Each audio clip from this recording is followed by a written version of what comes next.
18 दिन तक लाशें छिपाए रहे और लाशों को कह रहे हैं कि तृप्ति हो गई है उनकी लाशों की बीजेपी सरकार। देखिए सर, आप कहोगे फिर चंद्रशेखर ने विवादित बयान दे दिया।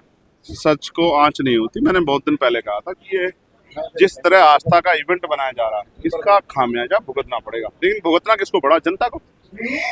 अगर इस तरह से किसी को मोक्ष मिलता है तो हिंदू संस्कृति के अनुसार तो मोक्ष के लिए आदमी सैकड़ों सैकड़ों साल तपस्या करता है, तमाम तरह के त्याग करता है।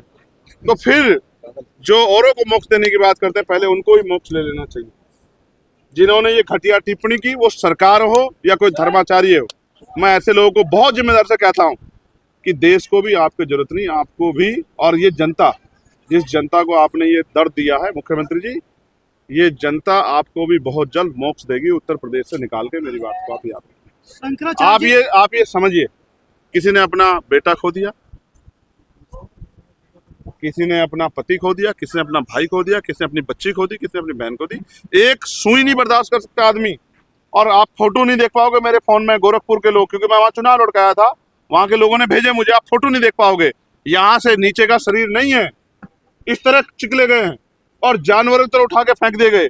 और एक ही मीडिया की रिपोर्ट है कि 1500 लोग मिसिंग है और छिपा रहे हो। और मैंने अभी ये बताया, कोलकाता के लोगों को कोलकाता भेज रहे हो, बंगाल के लोगों को बंगाल भेज रहे हो, हरियाणा के लोगों को हरियाणा भेज रहे हो, कि पूरा सिस्टम सिर्फ लाशों को इधर उधर भेज के संख्या कम करने और आंकड़े छिपाने पे लगा रहा, जो सिस्टम कहता है कि हम बहुत अच्छी कानून व्यवस्था है।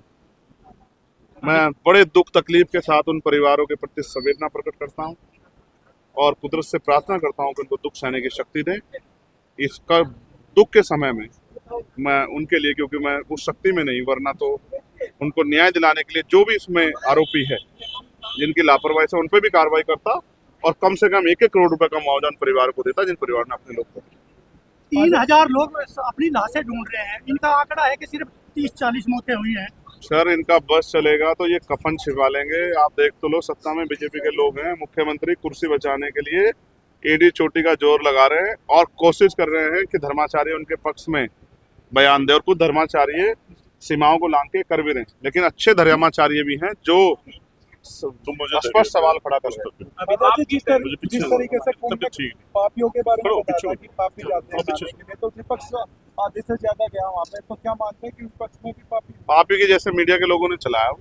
आप ही ने बोला। मैंने तो ये बयान दिया कि जिसको हिंदू धर्म की मान्यता, आपने पढ़ा है भविष्य पुराण, आपने भविष्य, आप अपने नाम बता दो, और भविष्य पुराण शिव पुराण पढ़ा तो आप बताओ, तो मैं आपको अध्याय बता दूंगा जिसमें ये मान्यता है कि गंगा में जाके, और हम यहाँ रहते हैं सहारनपुर में, हरिद्वार, इसी यही मान्यता के साथ जाते हैं कि वहाँ अंतिम समय में की मोक्ष प्राप्ति होती है, पाप धुलते हैं, इसलिए जाते हैं लोग। और ये मेरी थोड़ा, ये हिंदू धर्म के धर्माचार्यों का बयान है। जो ज्योतिश्वर पीठ के जो हैं शंकराचार्य, उन्होंने कहा कि बिल्कुल सही बयान दिया है, वो नहीं शायद आपने सुना। आप तो मीडिया के लोग, आप धर्माचार्य थोड़ा ही हो, तो शास्त्रार्थ करा लो, पता लग जाएगा आपको कि मैंने गलत कहा सही कहा। अच्छा, शंकराचार्य, और अगर मैंने गलत किया होता तो मुख्य, यहाँ तो सरकार 1 मिनट में मुकदमा लिख देती है। अगर मैंने गलत कहा होता, क्यों नहीं लिख पा रही? शंकराचार्य ने भी नसीहत दी है मुख्यमंत्री को, हैं? शंकराचार्य ने नसीहत दिया है कि मुख्यमंत्री को इस पद पर रहने लायक नहीं है आप। देखिए, जो मुख्यमंत्री अपनी कुर्सी के चक्कर में संवेदना भी खत्म कर दे, लोगों के दर्द का मजाक उड़ाए, झूठ बोले, आंकड़ा छिपाए, नैतिकता के आधार पर तो उनको खुद ही इस्तीफा देना चाहिए था। और वो नहीं देना चाहते तो वो कुर्सी से चिपके रहे, जनता दूर कर देगी। आप कई बार आजम खान साहब से भी मिल चुके हैं, क्या आने वाले समय में वो भी आपके साथ आ सकते हैं? आज इनकी बात कर लो, आमिर आलम साहब की। ये इतने बड़े नेता, 2 बार के पूर्व MP, 3 बार के MLA, उनके बेटे, ये इतना बड़ा परिवार, और आज जो हजारों हजार की संख्या में इनके साथियों ने, 2-3 जिलों के, 4 जिलों के लोगों ने जो आजाद समाज पार्टी में आस्था विश्वास जगह दिखाया है, मैं इनका धन्यवाद करता हूँ। मैं इनको विश्वास दिलाता हूँ कि जिन भावनाओं के साथ वो आजाद समाज पार्टी से जुड़े, हम मिलके पश्चिम और पूरे प्रदेश और देश की सेवा करेंगे, और इनका योगदान पूरे प्रदेश और देश में। आप एनकाउंटर पर सवाल उठा रहे थे, एनकाउंटर जो फर्जी किए जा रहे हैं, क्या अभी शामली में भी एनकाउंटर हुआ है जिसमें STF के इंचार्ज की भी मौत होगी? मुझे बहुत तकलीफ है कि STF के हमारे इंचार्ज की जान गई, लेकिन ये जो इनकाउंटर का दौर है, ये आज पहली बार नहीं हो रहा है। लेकिन इनकाउंटर के नाम पे जिस तरह से बहुत सारे लोगों को गोलियां लगी और कोर्ट में केस चल रहे हैं, आप नहीं जानते इनकाउंटर हो रहे हैं या इनकाउंटर कराए जा रहे हैं। आप इस बात को नहीं नकार सकते। ये कोर्ट कह रहा है, मैं नहीं कह रहा हूं कि उत्तर प्रदेश की कानून व्यवस्था दम तोड़ चुकी है। उत्तर प्रदेश के अधिकारियों को नसीहत सुप्रीम कोर्ट के जज दे रहे हैं, मैं नहीं दे रहा हूं। मैं आपको स्पष्ट तौर पर कहना चाहता हूं, मैं किसी क्रिमिनल के का बिल्कुल किसी तौर पे नहीं कहता कि उसको छोड़ा जाए, लेकिन उसके लिए कोर्ट है, उसका रास्ता कोर्ट है। कोर्ट बंद करा दो, आप कह दो मुख्यमंत्री कोर्ट बंद कर देंगे बुलडोजर को, और अगर इस कार्रवाई को आप सही मानते हो तो कल आप मीडिया के लोग भी आलोचना करके देख लेना, आपके साथ भी हो सकती है अगर आप इसको सही मानते हो। फिर आप कहते फिरोगे कि हमारी आवाज उठा देंगे।